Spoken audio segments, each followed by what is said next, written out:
Hello friends, అందరూ ఎలా ఉన్నారు? నేనైతే చాలా బాగున్నానండి. మీరు ఎలా ఉన్నారో కామెంట్ సెక్షన్లో కామెంట్ చేయండి. ఇక్కడ వడప్పలు అయితే ప్రిపేర్ చేస్తున్నాము. ఇలా రేషన్ బియ్యం అయితే తీసుకున్నాము 2 kgs. Friends, already Christmas celebrations పిండి వంటలు అయితే మా ఇంట్లో స్టార్ట్ అయిపోయాయని ఫస్ట్ వీడియో అయితే అప్లోడ్ చేసేసాను. ఇది సెకండ్ వీడియో.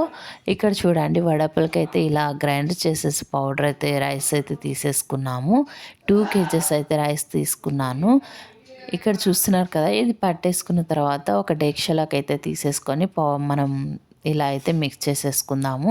ఎలా చేయాలి, వడపలకి ఏమేమి వేయాలి అనేది ఈ వీడియోలో అయితే ఉంటుంది, చూసేయండి. ఇక్కడ నెక్స్ట్ పల్లీలు అనేది మనం ఫ్రై చేసి పెట్టుకొని మిక్సీలో ఇలా అనేది చేసుకోవాలి. మరీ పేస్ట్లా కాకుండా కొంచెం పలుకులు పలుకులుగా చేసుకోండి. తర్వాత కరివేపాకుని మనం కట్ చేసుకొని ఇలా వాటర్లో వాష్ చేసుకొని అనేది వేసేసుకోవాలి. తర్వాత నెక్స్ట్ మనం దీంట్లో చిల్లీ పౌడర్, సాల్ట్, అల్లం వెల్లుల్లి పేస్ట్ అనేది యాడ్ చేసుకోవాలి. చిల్లీ పౌడర్ అయితే 3 స్పూన్స్ వేసాము. ఎవరు స్పైసీని బట్టి వాళ్ళు వేసుకోండి. సాల్ట్ 2 స్పూన్స్, అల్లం వెల్లుల్లి పేస్ట్ 1.5 స్పూన్ అనేది వేసాము. తర్వాత దీంట్లో పచ్చెనగపప్పు. ఈ పచ్చెనగపప్పు అనేది మనం చేసుకునే ముందు రోజు కానీ నానబెట్టేసుకొని, ఇలా నేనైతే ముందు రోజు నానబెట్టాను కాబట్టి మరీ మెత్తగా అయిపోతాయి అన్నట్టు నేను ఇక్కడ ఒక క్లాత్లో అయితే కట్టి పెట్టేసుకొని ఫ్రిడ్జ్లో పెట్టుకున్నాను. మరుసటి రోజు అయితే తీసుకొని ఇందులో అయితే వేసేసుకుంటున్నాము. చూస్తున్నారు కదా, ఇలా వేసేసుకున్న తర్వాత మనం ఇలా మెత్తగా అనేది కలుపుకోవద్దు. ఎందుకంటే ఈ పిండి ఎంత గట్టిగా అయితే కలుపుకుంటారో మనకి వడపలు అనేది అంత మంచిగా వస్తాయి, కరకరలాడుతూ వస్తాయి, టేస్టీగా కూడా ఉంటాయి.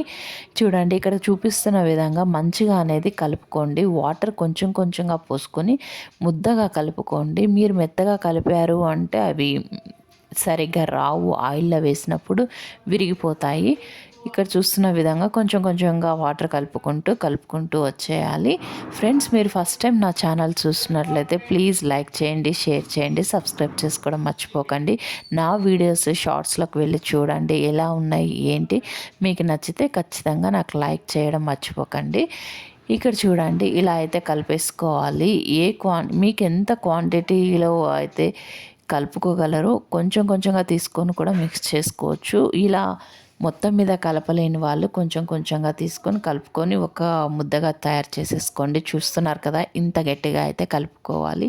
ఇలా కలుపుకున్న తర్వాత మనం చిన్న చిన్న రౌండ్లు లడ్డు లాగా చేసేసుకొని, మనకు మీడియం సైజ్ కావాలంటే మీడియం సైజు, ఇంకా కొంచెం పెద్దవి కావాలంటే కొంచెం పెద్దవిగా కూడా చేసుకోవచ్చు. నేను ఇక్కడ రౌండ్లు అయితే చేసి చూపిస్తున్నాను చూడండి. ఇలా అన్ని రౌండ్లు చేసేసుకొని మనం పీట మీద ఇలా ప్రెస్ చేసేసుకొని వేసేసుకోవటమే. ఆయిల్లో వేసుకొని ఫ్రై చేయడం అందరికీ వచ్చు కదా, సో నేను అది చూపించలేదు. చూడండి, మన వడప్పలు అయితే రెడీ అయిపోయాయి. మీకు నచ్చితే మీరు కూడా ట్రై చేయండి. మీకు ఎలా వచ్చాయో కామెంట్ సెక్షన్లో కామెంట్ చేయడం మర్చిపోకండి. నన్ను సపోర్ట్ చేస్తున్న యూట్యూబ్ ఫ్యామిలీ మెంబర్స్ అందరికీ thank you so much. Thank you for watching.